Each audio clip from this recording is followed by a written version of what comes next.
नमस्कार। हिंदी साहित्य विषयक व्याख्यानमाला में आपका स्वागत है। आज हम चर्चा करेंगे स्वतंत्रता संग्राम की गूंज, जो हिंदी साहित्य में न केवल आधुनिक युग में अपितु प्राचीन और मध्यकालीन समाज में, साहित्य में, युग में इस गूंज को सुना जा सकता है। हम जानते हैं कि भारत का इतिहास इस बात का साक्षी है कि आक्रांताओं ने समय समय पर हम पर आक्रमण किया, हमारे देश की संपदा संपत्ति को लूटने का अत्याचार अनाचार करते हुए तमाम तरह की ऐसी अपनी गतिविधियां, आचरण, जिसके माध्यम से उन्होंने हमारी जो सोने की चिड़िया वाली छवि है, दूध की नदियों वाले देश की छवि है, उसे धूमिल करने का प्रयत्न किया। पूरा मध्यकालीन भारत, जिसमें मुगल आक्रांताओं ने काबिज होकर हमारी आज़ादी को हानि पहुंचाने का प्रयत्न किया, ये देश, यहाँ की मिट्टी, यहाँ की जलवायु, यहाँ के नागरिक, यहाँ का जुझारूपन, यहाँ की संघर्ष शक्ति इस बात का प्रमाण है कि जब जब देश पर आतताइयों ने, आक्रांताओं ने, विदेशियों ने अनाचार किया, अत्याचार किया, आक्रमण किया, उसका विरोध भी भारतवासी करते रहे। उस विरोध के अपने अपने रूप, अपने अपने उपाय, अपनी अपनी पद्धतियां रहीं।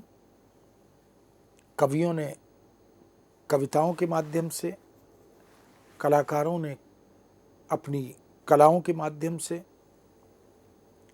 पत्रकारों ने, चिंतकों ने, विचारकों ने, समाज सुधारकों ने समय समय पर इस देश की आज़ादी को बरकरार करने, पुनः प्राप्त करने के लिए निरंतर संघर्ष किया। इसके प्रमाण हमें मध्यकालीन जो हिंदी साहित्य का मध्यकाल है, जिसे हम भक्तिकाल और रीतिकाल के रूप में, पूर्व मध्यकाल और उत्तर मध्यकाल के रूप में जानते हैं, बहुत से रचनाकार जिनको हम वीर रस की कविता का कवि मानते हैं, जिन्हें हम जातीय चेतना का कवि भी मानते हैं, जब हम शोध करते हैं तो हमें न केवल ब्रज भाषा में अपितु अवधी में, मैथिली में, राजस्थानी में, भोजपुरी में इस तरह के स्वर सुनाई देते हैं, इस तरह की गूंज सुनाई देती है, जिसमें एक छटपटाहट है, एक बेचैनी है कि हम स्वतंत्र हों और हम पर कोई काबिज ना रहे। इसके प्रमाण भी हमें राज प्रशस्ति और राष्ट्र प्रशस्ति के रूप में मिलते हैं। महाकवि भूषण, जो छत्रपति शिवाजी के दरबार में आश्रित कवि थे, कलम के और तलवार के वो भी धनी थे। इस तरह जो मध्यकाल के राष्ट्र नायकों की प्रशस्ति में जो कविताएं लिखी गईं, क्योंकि हिंदी की 18 बोलियों में हम इस प्रकार के साहित्य को प्रचुर मात्रा में उपलब्ध पाते हैं। न केवल भूषण ने अपितु गोरेलाल, सूदन, पद्माकर, जिस किसी राजा के आश्रय में ये लोग रहे, यदि उन राजाओं ने राष्ट्र के लिए संघर्ष किया, आतताइयों के विरुद्ध स्वर बुलंद किया,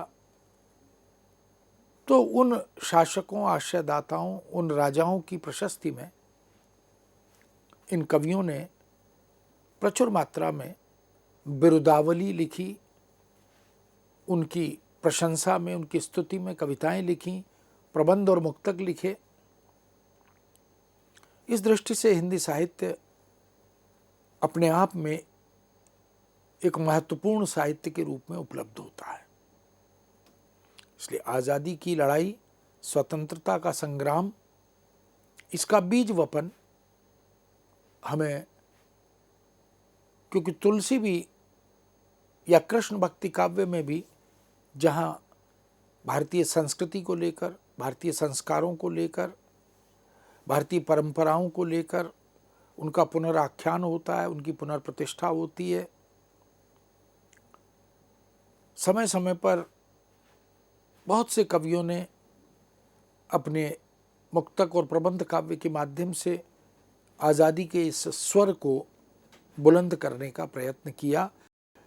सिख गुरुओं में भी हम इस प्रकार के साहित्य को सहज ही देख पाते हैं। दक्षिण भारत के बहुत से रचनाकार, बहुत से कवि, वो भी इसी प्रकार की कविता निरंतर करते रहे। लोक में भी जो साहित्य लिखा गया, उसमें भी हम स्वातंत्र चेतना के बिंदुओं को सहज रूप में देख पाते हैं। सिखों के दशम गुरु गुरु गोबिंद सिंह ने तो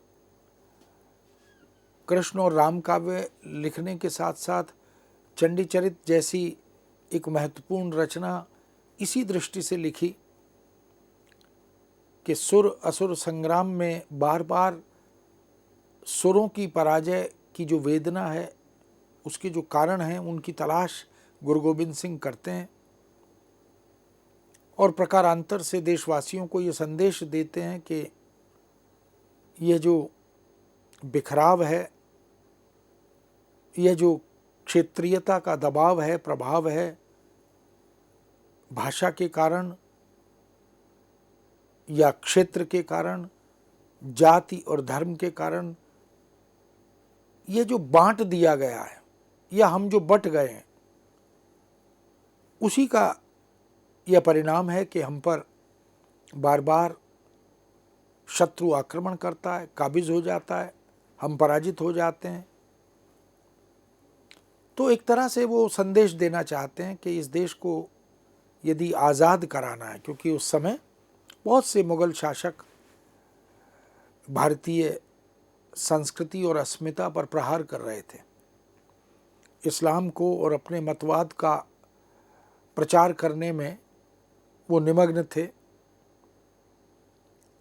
इसलिए स्वतंत्रता की इस गूंज को गुरु गोबिंद सिंह ने एकता के सूत्र के रूप में पिरोते हुए अपनी रचनाओं के माध्यम से प्रस्तुत किया। इसी का सुपरिणाम है कि जिसे हम आज़ादी का पहला संग्राम कहते हैं, वह 1857 की क्रांति है। उस प्रथम संग्राम में कुछ लोग उसे आज़ादी का प्रथम संग्राम मानना नहीं चाहते दुराग्रह के कारण, किंतु सच बात यह है कि महारानी लक्ष्मीबाई, तात्या तोपे, मंगल पांडे के नेतृत्व में एक बड़ी संख्या में, एक बड़ी मात्रा में देश के अलग अलग क्षेत्रों से, अलग अलग राज्यों से, अलग अलग भाषाओं से बहुत से लोग उस संग्राम से जुड़े। मंगल पांडे जो मेरठ के आसपास के क्षेत्र से, जिन्होंने इस संघर्ष की शुरुआत की, और उसके मूल में तो धर्म के विरुद्ध आचरण के लिए जो बाध्य करने की वृत्ति थी अंग्रेज शासकों की, उसके विरुद्ध स्वर बुलंद करते हुए उन्होंने देश को आज़ाद कराने का जो मंत्र था उसका संचरण किया। इसलिए 1857 की क्रांति को हम आज़ादी की लड़ाई का सूत्रपात करने की शुरुआत, उसका प्रथम चरण इस रूप में हम देखते हैं। भारतेंदु काल में बालकृष्ण शर्मा नवीन हो, कभी कुछ ऐसी तान सुनाओ सब उथल पुथल हो जाए, एक हिलोर इधर से आए, एक हिलोर उधर से आए, ये जो आह्वान है, यह जो एक प्रकार का देशवासियों को आज़ादी के लिए उपस्थित होना, प्रस्तुत होना, इसकी आवाज़ बुलंद करने का सिलसिला है, यह कविता के माध्यम से हमें मिलता है। बालकृष्ण शर्मा नवीन आधुनिक युग के रचनाकार हैं, लेकिन मध्यकाल में बहुत से कवियों ने इस तरह की कविताओं का सृजन करते हुए ब्रजभाषा में और उस समय की काव्य भाषाओं में ऐसे बहुत से उदाहरण प्रस्तुत किए। लेकिन भारतेंदु युग तक आते आते तो यह आज़ादी का जो प्रथम संघर्ष है, स्वतंत्रता का जो प्रथम संघर्ष है, वह मुखर होने लगा। गुरु गोविंद सिंह ने जो बीज वपन किया था वह प्रस्फुटित होने लगा और धीरे धीरे भारतेंदु मंडल के बहुत से कवि जो भारतेंदु युगीन थे, भारतेंदु अपने युग के प्रवर्तक थे और अपने युग के प्रवर्तक होने के कारण उन्होंने अपने समकालीन मंडलीय कवियों को आज़ादी के लिए अलग अलग आयामों में प्रेरित किया। इसलिए ब्रजभाषा में भारतेंदु ने स्वयं प्रचुर मात्रा में कविताएं लिखी और उसमें नाटक लिखे, निबंध लिखे, अनुवाद भी किए। ये जो भारत दुर्दशा है, नील देवी नाटक है, इन नाटकों में जो गीति तत्व है, उन सबको यदि हम देखें तो उस समय क्योंकि ब्रजभाषा का बोलबाला था, अखिल भारतीय स्तर पर सभी कवि ब्रजभाषा में काव्य रचना कर रहे थे। धीरे धीरे ब्रजभाषा के माध्यम से ही बहुत से कवियों ने आज़ादी के इस स्वर को और मजबूत किया, बुलंद किया और राष्ट्र का जो गौरवशाली अतीत है, इतिहास है, जिसे हम भारतीय विरासत के रूप में, ज्ञान की परंपरा के रूप में देखते हैं, उसको भी अपनी रचना धर्मिता से जोड़कर उद्घाटित करने का, प्रस्तुत करने का प्रयत्न किया। आज़ादी का या स्वतंत्रता का ये संग्राम 1857 के मई माह में शुरू हुआ था और इस विद्रोह की जो ज्वाला थी वो मेरठ और उसके आसपास के क्षेत्रों में सर्वप्रथम पैदा हुई और लगभग 20-25 दिन तक ये संघर्ष युद्ध स्तर पर चला। इस मई के माह में 20-25 दिन के इस संघर्ष ने आज़ादी के स्वर को ऐसा बुलंद किया कि अखिल भारतीय स्तर पर ये अग्नि ज्वाला की तरह फैलती चली गई। इस देश की जो पावन पुनीत भावनाएं थीं, वह जो स्वतंत्र होने की उत्कट इच्छा शक्ति थी, देश को पुनः आज़ाद कराने का एक संकल्प था, वह इस प्रथम स्वतंत्रता संग्राम का एक ऐसा परिणाम बनकर उद्घाटित हुआ जिसने 1947 तक जाते जाते भारत पर काबिज अंग्रेज समुदाय को खदेड़ दिया, निकाल दिया। इससे पहले मुगलों ने लंबे समय तक हम पर शासन किया, अपने नियम, अपने कानून चलाए, अपनी भाषा हम पर थोपी।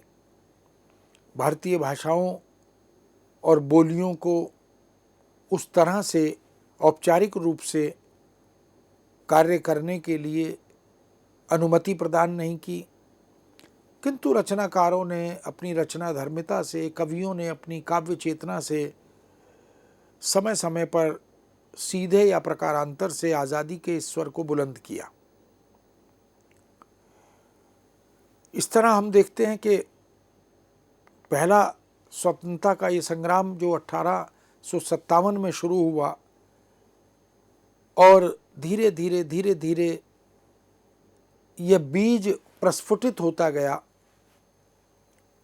और एक शहर मेरठ से होता हुआ उत्तर प्रदेश, फिर राजस्थान, फिर पंजाब और फिर इसी तरह देश के अन्य राज्यों में क्रांति की ये लहर फैलती चली गई। यही कारण है कि मंगल पांडे के साथ अलग अलग राज्यों से, अलग अलग भाषाओं से स्वतंत्रता सेनानी इस संग्राम से जुड़ते चले गए थे। तात्या तोपे हों, महारानी लक्ष्मीबाई हों, स्वयं मंगल पांडे हों, इन सब ने, ऐसे बहुत से सेनानियों ने देश को आज़ाद कराने में बहुत महत्वपूर्ण भूमिका का निर्वाह किया।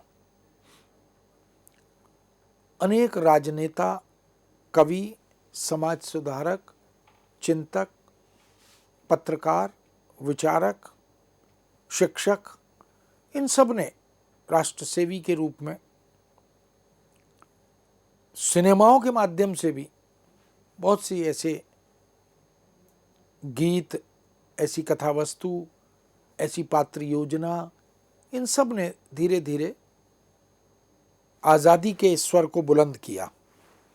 और जो राष्ट्र नायक थे, जो देश को आज़ाद कराने के लिए आजीवन संघर्षरत रहे, जिन्होंने अपना बलिदान दिया, उन सब की स्तुति में, उन सब की प्रशंसा में बहुत कुछ लिखा जाता रहा। पत्रकारिता भी इस क्षेत्र में रचनात्मक भूमिका निभाती रही और राष्ट्रीय चेतना का, जातीय चेतना का यह जो संकल्प था, इसको कवितात्मक और गीतात्मक रूप में प्रचारित प्रसारित किया जाता रहा। इस तरह हम देख सकते हैं कि राजस्थान में राजस्थानी भाषा में, अवध प्रदेश में अवधी भाषा में और पहाड़ी क्षेत्रों में पहाड़ की बोलियों में इस तरह की रचनाओं को, लोक साहित्य में भी हम इस तरह की चेतना को देख पाते हैं। इस प्रथम स्वतंत्रता संग्राम को या 1857 की क्रांति के रूप में जिसे हम स्वीकार करते हैं, कुछ लोग उसे आज़ादी की पहली लड़ाई मानने को प्रस्तुत नहीं होते, उसे विद्रोह या संग्राम के रूप में देखना चाहते हैं।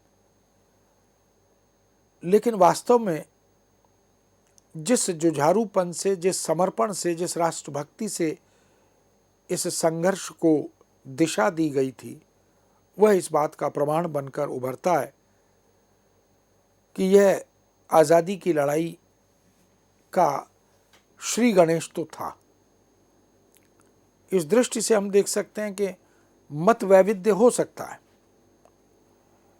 किंतु अंततः अगर हम निष्कर्ष की तरफ देखें तो यह कह सकते हैं कि भारत की निद्रा को तोड़ने में, भारतवासी जो अभ्यस्त हो गए थे गुलामी के, जो उदासीन हो गए थे अपनी अधिकार चेतना के प्रति, अपने कर्तव्य बोध के प्रति, उनकी निद्रा को एक तरह से तोड़ने का काम इस संघर्ष ने, इस स्वतंत्रता के संग्राम ने किया था। एक बार फिर से भारतीयों के मनोमस्तिष्क में एक स्वप्न का बीज वपन हुआ कि हम समर्थ हैं, सशक्त हैं और हम अपने राष्ट्र को इन आतताइयों से मुक्त कराने के लिए प्रस्तुत हों।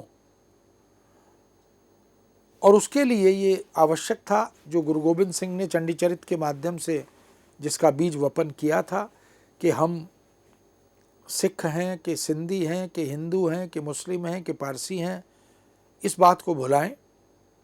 हमारी आयु क्या है, अवस्था क्या है, क्षेत्र और जाति क्या है, धर्म क्या है, भाषा क्या है, इससे ऊपर उठें और कंधे से कंधा मिलाकर, जब तक हम सब एक होकर, एक ध्वज के नीचे आकर, एक छत्र के नीचे आकर इस आतताई हुकूमत के विरुद्ध संघर्ष नहीं करेंगे,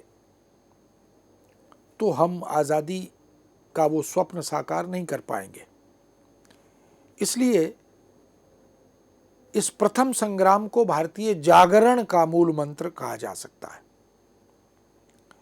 भारतवासियों को यह बोध कराने का काम इस 1857 के प्रथम संग्राम ने बीज वपन के रूप में किया। ये एक विलक्षण क्रांतिकारी कदम था। सामाजिक, धार्मिक और राजनीतिक अनेक क्षेत्रों में ये आंदोलन उठ खड़े हुए।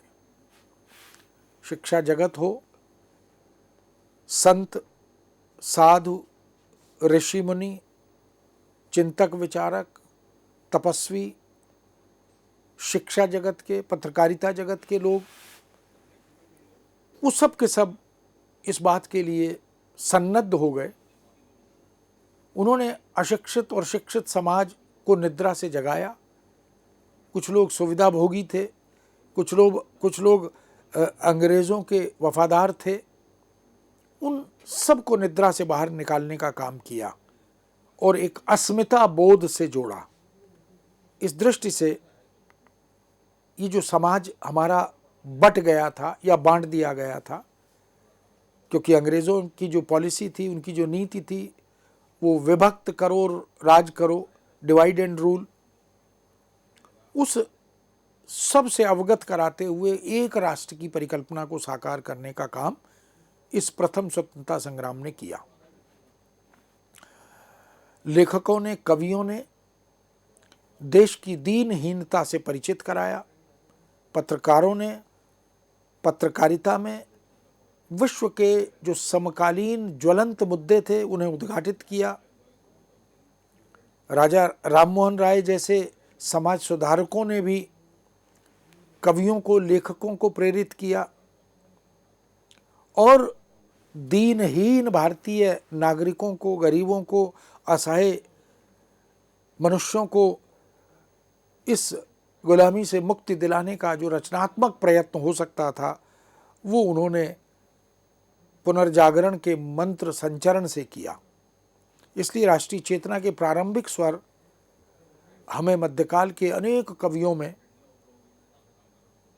जो उनकी रचनाओं के माध्यम से, मुक्तक, प्रबंध आदि के माध्यम से मिलते हैं, उन्हीं का विस्तार आगे चलकर भारतेंदु और द्विवेदी युग में, यहाँ तक कि फिर छायावाद में भी, क्योंकि ब्रजभाषा में लेखन छायावादी युग तक चलता रहा। स्वयं प्रसाद ने भी ब्रजभाषा में प्रचुर मात्रा में लिखा। जब हम प्रसाद ग्रंथावली को देखते हैं तो इसके प्रमाण हमें मिलते हैं। छायावाद के बहुत से कवि ब्रजभाषा में लिखते रहे। धीरे धीरे जिस खड़ी बोली का आह्वान भारतेंदु ने भारतेंदु युग में किया था और जिसके प्रहरी और प्रचारक बनकर महावीर प्रसाद द्विवेदी अपने युग में हमारे सामने आए,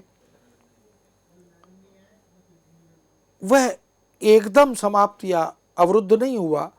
इसलिए ब्रजभाषा लेखन तो छायावाद तक चला, फिर धीरे धीरे छायावाद के बाद ब्रजभाषा में लेखन की वह जो एक सुदीर्घ सशक्त परंपरा और परिपाटी थी, वह कुछ कुछ अवरुद्ध होती चली गई, रुकती चली गई। चंडीचरित गुरु गोविंद सिंह की बड़ी महत्वपूर्ण रचना मानी जाती है।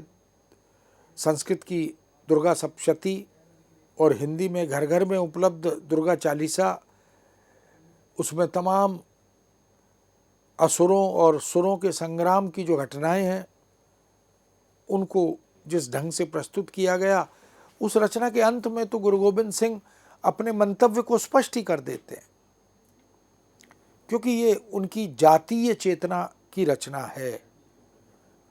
असुरों को आतताई के रूप में चित्रित किया।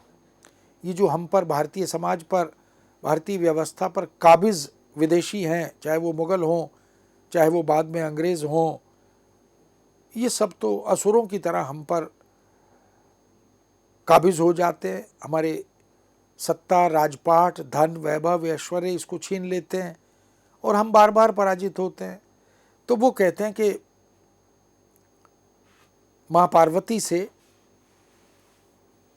गुरु गोविंद सिंह अपनी रचना के अंतिम छोर तक पहुँचते पहुँचते ये कहते हैं कि हे माँ, मुझे वरदान दो, मुझे आशीष दो कि मैं शुभ कर्मों से कभी भी विमुख ना हो।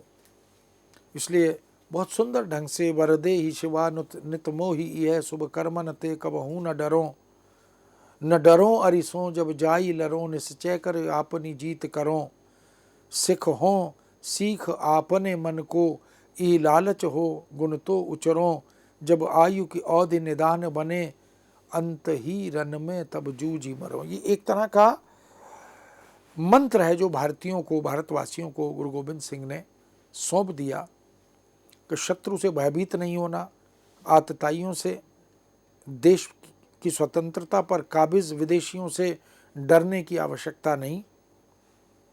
हमारी सबसे बड़ी उपलब्धि यही होगी कि यदि मृत्यु का सामना भी करना पड़े तो युद्ध के मैदान में शत्रु से जूझते हुए, उसको पराजित करते हुए ही मृत्यु का वरण करें। इस तरह के तमाम उदाहरण हमें जो आज़ादी के प्रथम संग्राम, स्वतंत्रता संग्राम के रूप में मिलते हैं, वो भारतीय अनेक भाषाओं में, विशेष रूप से ब्रजभाषा में उपलब्ध होते हैं। इस तरह मित्रों, आज़ादी के प्रथम संग्राम को हम ब्रजभाषा की कविता में मध्यकाल और आधुनिक काल तक निरंतर सतत गति से बहते हुए देखते हैं। इस विषय को यहाँ विराम देते हैं, पुनः आपके समक्ष उपस्थित होंगे। आज्ञा दीजिए। नमस्कार।